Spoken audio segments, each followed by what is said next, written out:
Everyone, চলে আসলাম মজার একটি রেসিপি নিয়ে। আশা করি রেসিপিটি ভালো লাগবে। এই রেসিপিটা হয়তো অনেকেই খাননি, আবার অনেকে হয়তো খেয়েছেন, জানি না আমি। তবে আমি আজকে প্রথমেই করলাম। এত যে মজার, কি আর বলবো, বাচ্চারা এত পছন্দ করবে। একবার বানিয়ে খাওয়াইলে বারবার আপনাকে রিকোয়েস্ট করবে এটা বানানোর জন্য। আর এটা কিন্তু মুখে লেগে থাকবে, এরকম মজার একটা স্যান্ডউইচ তো আমরা অনেক রকমেরই খেয়েছি, ডিম দিয়ে, হালকা লবণ, একটু মরিচ গুঁড়া দিয়ে বা কাঁচামরিচ দিয়ে জাল করে খেয়েছি, একটু চিনি দিয়ে বাচ্চাদের দিয়েছি, ওইটাও খেয়েছি। কিন্তু এইটা একবার হলেও খেয়ে দেখবেন, অনুরোধ রইল এটা খাওয়ার জন্য।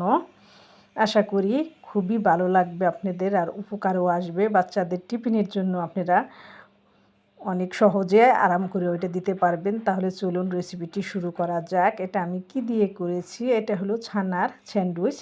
একবার হলেও খাবেন, অনুরোধ রইল আপনাদের। ভিডিওটি ভালো লাগলে শেয়ার করে অন্যকে দেখার সুযোগ করে দেবেন, আর একটু ধৈর্য সহকারে দেখবেন। ধৈর্য ছাড়া কিন্তু আমাদের কোনো কিছুই হয় না। সর্বপ্রথমেই আমাদের যে কোনো কাজই আমরা করি না কেন, আমাদের আগে ধৈর্য ধরতে হবে। ধৈর্য ধরে সব কিছুতেই লেগে থাকতে হবে। যে কোনো কাজ করার আগে কিন্তু কোনো দিনে আমাদের সফলতা আসবে না। সেটার পিছনে আমাকে অনেক পরিশ্রম দিতে হবে, পরিশ্রম করতে হবে, লেগে থাকতে হবে। কথাই বলে, যত গুড় তত মিষ্টি। ভালো একটা জিনিস খেতে হলেও কিন্তু আমাকে পরিশ্রম করে ওটাকে ধৈর্য ধরে বানিয়ে তারপর আরাম করে খেতে হবে, তাই না? তাই এই যে আমি এখন এখানে ছানাটা দিয়ে দিলাম। এখানে আমি 1/2 কেজি দুধের ছানা করেছি। অনেক সময় আমাদের দুধটাও কিন্তু ফেটে যায়, দুধটা জ্বালানোর সময় ওই দুধটাও কিন্তু, ওই ছানাটা দিয়েও কিন্তু আমরা এটা করে নিতে পারি। এই ছানাটার সাথে আমি হালকা একটু চিনি দিয়েছি। আপনার পরিমাণ মতো আপনি দিয়ে নেবেন, যতটুকু আপনি মিষ্টি পছন্দ করেন। আর রুটিটা যেহেতু মিষ্টি, সেজন্য আপনি অল্প করিয়ে দিবেন। আবার যদি আপনি চান মিষ্টি দিবেন না, সেটাও না দিতে পারেন। এখানে আমি 4 পিস পাউরুটি দিয়েছি। আর এই পাউরুটি কিন্তু আমাদের ঘরে সবসময় থাকে। যখন যেটা থাকে সেটা দিয়েই আপনি বানাতে পারবেন। আমার ঘরে আজকে এটা ছিল, এটা দিয়েই আমি করে নিলাম। রাউন্ড শেপের রুটিটা ছিল, তাই ওইটা দিয়েই করেছি। সেজন্য যে রাউন্ড শেপের ওটা দিয়ে করা যাবে না এমন কোনো কথা না। এই যে আমি এটাকে এইভাবে একদম হালুয়া টাইপের মতন করে নিয়েছি। আপনারা চাইলে কিন্তু এটার ভিতরে 1 টেবিল চামচ নারিকেল কোড়াও দিতে পারেন, যদি আপনি পছন্দ করেন। ওটাও কিন্তু খেতে খুবই ভালো লাগে। তারপর আমি রুটিটার উপরে এইভাবে এই ছানাগুলি একদম মেখে দিব, যাতে একটা পুর হিসাবে দিয়ে দিব। একবার করে খাবেন আর আমার চ্যানেলটি ঘুরে আসবেন। যদি আপনাদের উপকারে আসে, আমার চ্যানেলটি সাবস্ক্রাইব করে পাশেই থাকবেন, আমাকে এগিয়ে নিয়ে যেতে সাহায্য করবেন আশা করি। তারপর আমি 2টা রুটির উপরেই কিন্তু এইভাবে পুরটা দিয়ে দিলাম, দিয়ে আরেকটা রুটি উপরে দিয়ে এইভাবে একটু চেপে দিলাম। একটু চেপে দিতে হবে, আর যদি চান এই সাইডটা আপনি ফেলে দিতে পারেন। তা আমি আবার একটু ফেলে দিলাম। ভাবছিলাম যে ফেলে দিব না, তারপর আবার ভাবলাম ফেলে দিলেই মনে হয় ভালো হবে। তারপরে এই যে এইভাবে আমি করে নিয়েছি। আর এটার জন্য এখন আমাকে কি করতে হবে সেটা তো জানেনই। ডিম লাগবে, একটা ফ্রাই প্যান বা তাওয়া লাগবে, তেল লাগবে হালকা। তারপরে যে আবার চলে গেলাম এবার আমার পাকের ঘরে। ডিমটা ভেঙে নিচ্ছি। 2টা রুটির জন্য একটা ডিমই যথেষ্ট, এর বেশি আর লাগবে না।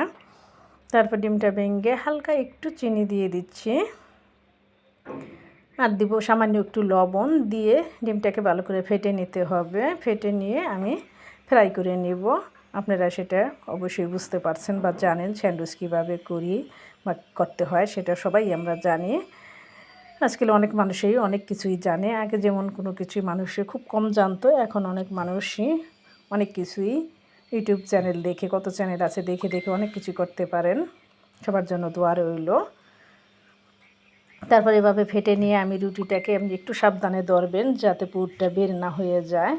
ধরে আমি এই পিঠ ওই পিঠে ডিমটা চুবিয়ে নিচ্ছি। চুবিয়ে নিয়ে ফ্রাই প্যানে তেল দিয়ে দিচ্ছি। তেলটা বেশি দিতে যাবেন না, কারণ রুটিতে কিন্তু তেলটা একদম চুষে নিয়ে যায়।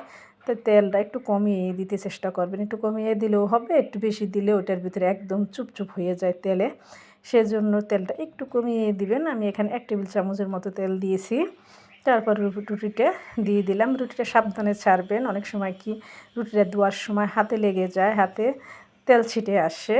তা একটু সতর্ক থাকা ভালো, সেজন্য একটু খেয়াল করেই দিবেন। তারপর এক সাইড হয়ে গেলে অপর সাইড উল্টিয়ে দিব। উল্টানোর পর আপনি যদি তেল প্রয়োজন মনে করেন তাহলে তেল দিবেন, আর যদি মনে করেন তেল দেওয়ার দরকার নাই তাহলে নাও দিতে পারেন, সেটা আপনার ইচ্ছে। আর উল্টানোর সময়ও কিন্তু তেলটা হাতে ছিটে যায়, সেদিকে আমরা খেয়াল রেখে কাজ করব। একটু সতর্কতার সাথে কিন্তু কাজ করলে আমাদের অনেক কিছুই ভালো হয়। অনেক সময় আমাদের হাতে লেগে যায় অজানা সত্ত্বেও আমি চাইনি, তারপরও হয়ে গিয়েছে, তখন কিন্তু আমাদের করার কোনো কিছুই থাকে না। তারপরে এই যে দেখেন আমার এটা কিন্তু হয়ে গিয়েছে, আমি এপিঠ ওপিঠ উলট করে নিয়েছি। তারপর আরেক পিস যে ছিল ওইটাও আমি ডিম এইভাবে চুবিয়ে নিয়েছি। আমি পুরা ডিমটাই 2 পিস রুটিতে খরচ করে ফেললাম। এই যে দেখেন খুব ভালোই হয়েছে। তারপরে এটাও আমি ওইভাবে বেজে নেব।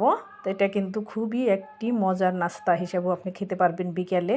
আর বাচ্চাদের টিফিন দিলে তো সেটা কথাই নেই। মেহমানকে যদি আপনি এটা দিয়ে আপ্যায়ন করেন, সে কিন্তু চমকে যাবে। বিদায় নিচ্ছি, আল্লাহ হাফেজ।